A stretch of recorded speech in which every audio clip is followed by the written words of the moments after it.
aminado ang kapuso star na si Bea Alonzo na may nararamdaman na rin siyang pangamba dahil sa edad niya ngayon ay wala pa rin siyang anak. Wish ng aktres na maging isa ring cool na ina tulad ng nanay niyang si Mary Ann kapag nabigyan siya ng pagkakataon na maging mommy. Sa nakaraang episode ng Kapuso program na My Mother, My Story kay Boy Abunda, ibinahagi nga ng aktres ang relasyon niya sa kanyang ina. Kwento ni Bea, napakalaking bahagi ng kanyang buhay ang inang si Mary Ann na humubog sa kanya kung ano at sino siya ngayon. Bukod sa pagiging mag-ina, parang mag-best friend din daw ang turingan nila dahil hindi naman ganoon kalayo ang kanilang mga edad. Nabuntis daw ang kanyang ina sa edad na 19 at siya yun.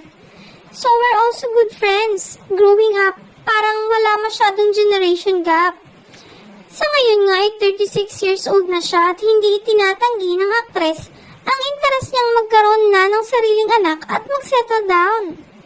Nabanggit din ng aktres kamakailan na nais niyang pagtuunan ng oras ang pamilya kapag handa na siyang maging isang ina. Saan pa ni Bea? Mas mabuti itong plano para sa kanya dahil mahirap mag-maintain ng showbiz career.